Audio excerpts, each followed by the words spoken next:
Stockport. Learn, focus, earn.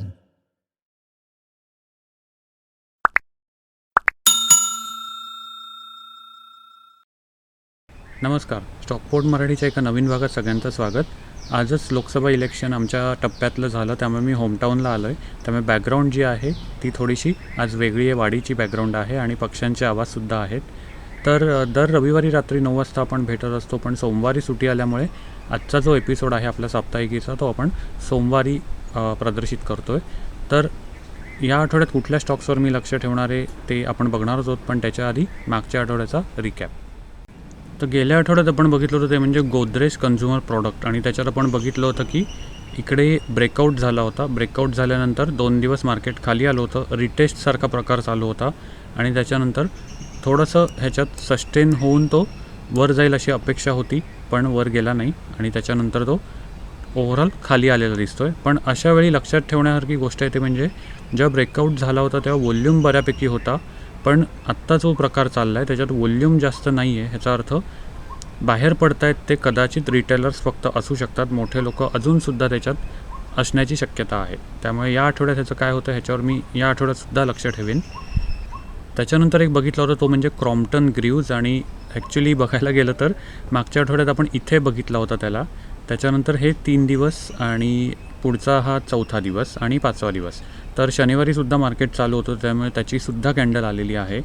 तर इकडून 4-5 दिवसानंतर त्याने इथे रिटेस्ट झाल्यानंतर 330-328च्या नंतर डायरेक्टली जंप घेतली ती 410पर्यंत. त्याला कारणच तसं होतं की रिझल्ट जो आहे तो डिक्लेअर झाला होता त्या आठवड्यात, आणि त्याच्यामुळे रिझल्ट चांगला आल्यामुळे मार्केट ओव्हरऑल किंवा तो स्टॉक ओव्हरऑल वर गेला आहे, तोसुद्धा अगदी गॅपअपच्या ह्याने. त्यामुळे ओव्हरऑल क्रॉम्प्टन ग्रीव्ज ह्याचं एक रिझल्ट चांगले आल्यामुळे हे असं झालं असण्याची शक्यता आहे.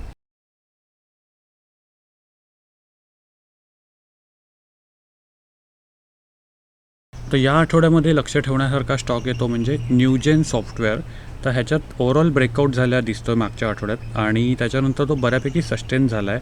थोडासा पोल अँड फ्लॅगसारखा पॅटर्न बनवण्याचा प्रयत्न इथे चाललेला दिसतो आहे, आणि जेव्हा ब्रेकआउट झाला तेव्हासुद्धा वॉल्यूम खूप चांगल्या प्रकारे वर आलेला आहे, म्हणजे वाढलेला आहे. आणि बाकी जेव्हा ही रिट्रेसमेंट चालू आहे तेव्हा वॉल्यूम फार नाही आहे. याचा अर्थ मोठे प्लस अजूनही आत असण्याची शक्यता आहे. त्यामुळे या आठवड्यात थोडीशी इथे रिकव्हरी दिसते आहे. एकदा समजा पोल अँड फ्लॅग ब्रेकआउट झाला तर हे बघणं चांगलं एक इंटरेस्टिंग असणार आहे. तर हा माझा एक पहिला स्टॉक आहे न्यूजेन सॉफ्टवेअर.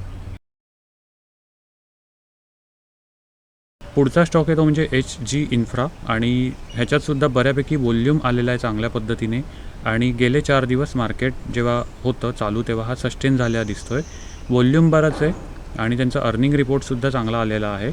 त्यामुळे त्याच्यानंतर कदाचित या आठवड्यात ह्याला बघणं इंटरेस्टिंग राहील की त्याचं पुढे काय होतं आहे. वॉल्यूम आणि वरच्या दिशेने राहिलेला वरच्या दिशेने सस्टेन झालेला स्टॉक, हे ह्याचं पुढे नक्की काय होतं हे आपण लक्ष ठेवू शकतो. तुम्हीसुद्धा लक्ष ठेवू शकता.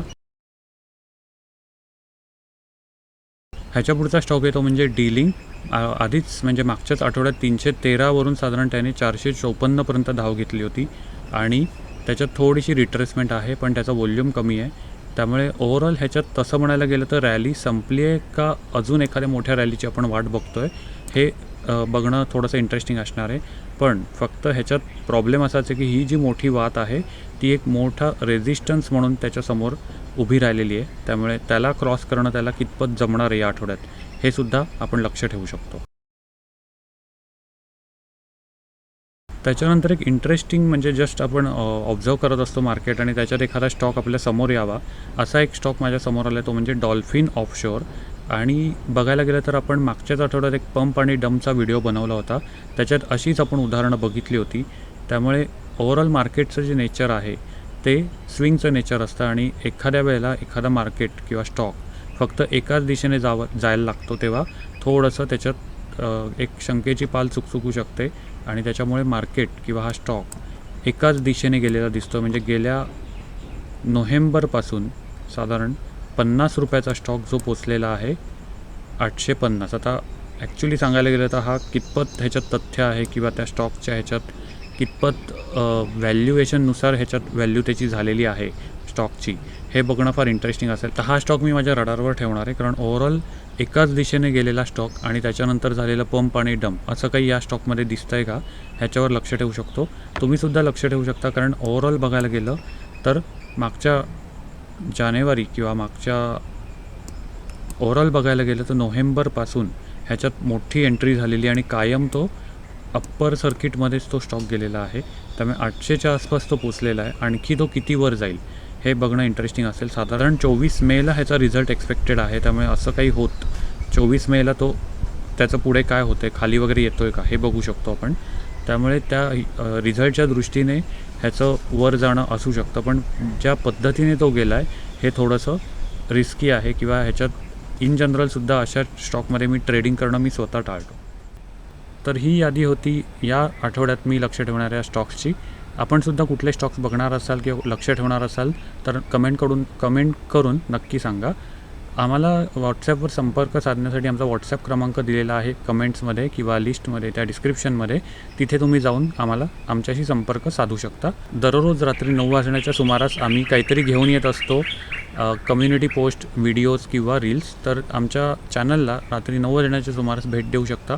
व्हिडिओ आवडला असेल तर लाईक करा, शेअर करा, सबस्क्राईब करा. आपण भेटूया पुन्हा एका नवीन भागासह. तोपर्यंत नमस्कार.